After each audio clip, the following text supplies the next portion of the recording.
মিরপুরের রূপনগর আবাসিক এলাকায় গার্মেন্টস ও কেমিক্যাল গোডাউনে আগুনে নিহতের সংখ্যা বেড়ে ১৬ জনে দাঁড়িয়েছে। হতাহত আরও বাড়তে পারে বলছে ফায়ার সার্ভিস।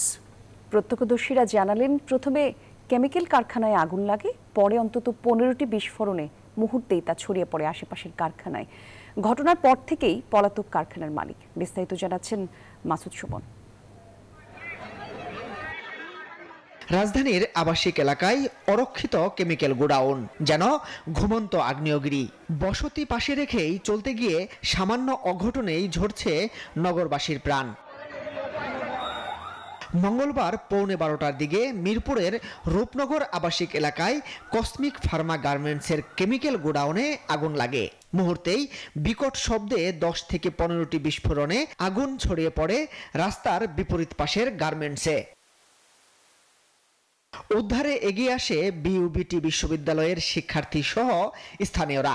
১৬ মিনিট পর ৫টি ইউনিট নিয়ে আগুন নেভানোর কাজে নামে ফায়ার সার্ভিস। একটা নাগাদ যোগ দেয় আরও ৪টি। যারা ভলান্টিয়ার এবং ফায়ার সার্ভিসের লোক ছিল তারা অনেকেই আহত হয়েছে।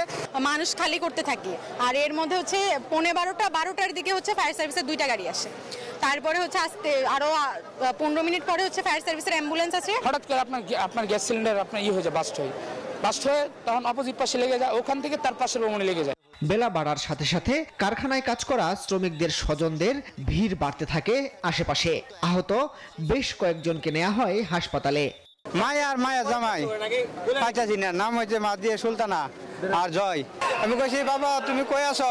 বাবা আমি তো বাইরে যাচ্ছি না, আগুন লেগে গেছে গা। উদ্ধার তৎপরতা দেখতে আসেন ঢাকা মহানগর উত্তর বিএনপির আহ্বায়ক আমিনুল হক। সংশ্লিষ্ট যে কর্তৃপক্ষ রয়েছে আমাদের সরকারে, তাদের কাছে আহ্বান করব যে আপনারা এই ধরনের কেমিক্যাল ফ্যাক্টরিগুলো নির্ধারিত কোনো জায়গায় তৈরি করে দিয়ে যে সেখানে ফ্যাক্টরি নির্মিত হবে এবং কোনো আবাসিক এলাকায় যাতে ভবিষ্যতে কোনো এই ধরনের কেমিক্যাল ফ্যাক্টরি বা অন্যান্য কোনো ফ্যাক্টরি যাতে নির্মিত না হয়। ফায়ার সার্ভিস, সেনাবাহিনী, বিজিবি, পুলিশ, বিএনসিসির চেষ্টায় ৫ ঘন্টায় নিয়ন্ত্রণে আসে গার্মেন্টসের আগুন। বিকেল ৪টায় শুধুমাত্র গার্মেন্টসে ৯ জনের মৃত্যু নিশ্চিত করে ফায়ার সার্ভিস। জানায়, প্রাথমিকভাবে পুড়ে যাওয়া মৃতদেহের লিঙ্গ শনাক্ত সম্ভব হয়নি। এই পর্যন্ত 9টি লাশ পেয়েছি, তবে আমাদের সার্চিং অপারেশন এখনো চলমান রয়েছে। সার্চ করে দেখতে হবে, এখানে কোনো এরকম লাশ পড়ে থাকতেও পারে। কেমিক্যাল গোডাউনেও হতাহতের শঙ্কা রয়েছে বলেও জানায় ফায়ার সার্ভিস। এখনো আগুনের কারণ জানা যায়নি। ঘটনার পর থেকেই পলাতক কারখানার মালিক। মাসুদ সুমন, নিউজ 24, ঢাকা।